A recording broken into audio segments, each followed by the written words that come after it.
Saludos. Voy a leer textualmente todo el comentario de Isaías Gutiérrez, un joven que tengo años compartiendo con él en los grupos de debates en la cual participo. Lo considero un hermano en la fe, aunque tenemos unas pequeñas diferencias. Lo son en puntos secundarios doctrinales, es decir, eso no influye en nada en lo que respecta a la salvación y santificación.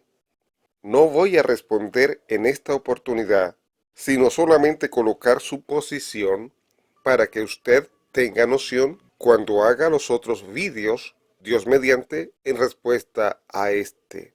Cito: la cláusula de excepción de Mateo 5:32 y Mateo 19 es un craso error que los defensores del recasamiento usan para justificarse.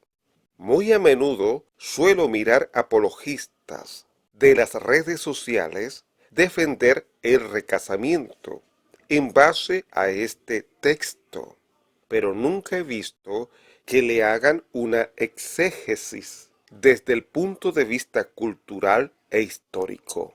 Sabemos que los que estudiamos teología o somos amantes de ello, para hacer una exégesis bíblica se debe abordar no sólo la sintaxis y hermenéutica de un texto, sino también el contexto cultural, tanto histórico como sociopolítico.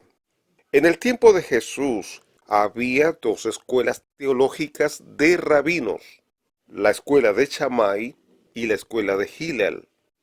La escuela de Hillel era más flexible que la otra, porque decía que se podía dar carta de divorcio por cualquier causa, inclusive por algo trivial. Pero la escuela de Shammai era un poco más estricta porque decía que sólo se podía dar carta de divorcio salvo por causa de fornicación o adulterio. Ahora bien, aunque la palabra adulterio es un agregado de mi parte, porque la etimología de la palabra en sí así lo exige. En sí no es la palabra predominante para adulterio, sino que es, y coloca la palabra textualmente en griego. El dominio semántico y primario de esta palabra es fornicación. Y respetando el contexto histórico, siempre eran parejas juntadas y muy escasamente parejas casadas.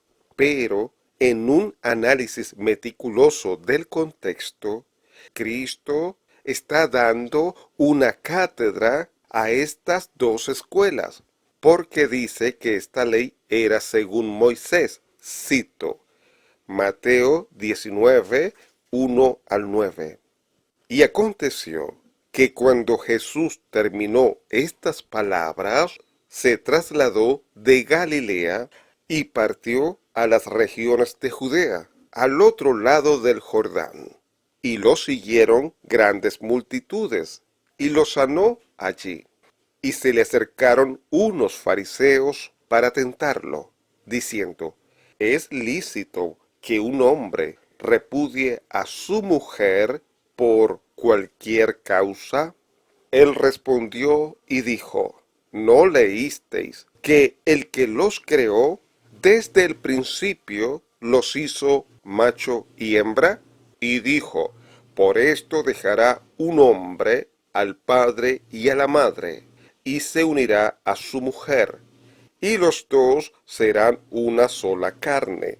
Así que ya no son dos, sino una sola carne.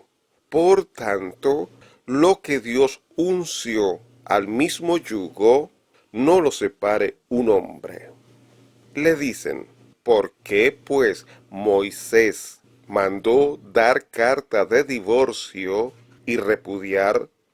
Les dice: por la dureza de vuestro corazón os permitió Moisés repudiar a vuestras mujeres, pero desde un principio no fue así.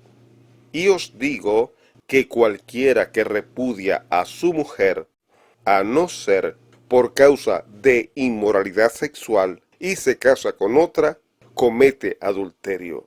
Fin de la cita. Si se fijan, Jesús se va al principio. Mateo 19:4. Él respondió y dijo, ¿no leísteis que el que los creó desde el principio los hizo macho y hembra? Mateo 19:5. Y dijo, por esto dejará un hombre al padre y a la madre, y se unirá a su mujer, y los dos serán una sola carne. O sea, en pocas palabras, al principio no fue así, sino que lo que Dios juntó no lo separa el hombre. Ahora, Moisés manda a dar carta de divorcio por la dureza del corazón. La palabra griega para dureza es, y coloca la palabra griega textual, que significa terquedad espiritual, resistencia a la voluntad de Dios, obstinación y dureza de corazón. Si se fijan, esta era la causa por la que Moisés dice que se podían divorciar. Pero la carta de divorcio no era un mandamiento de Moisés, sino como una situación asumida.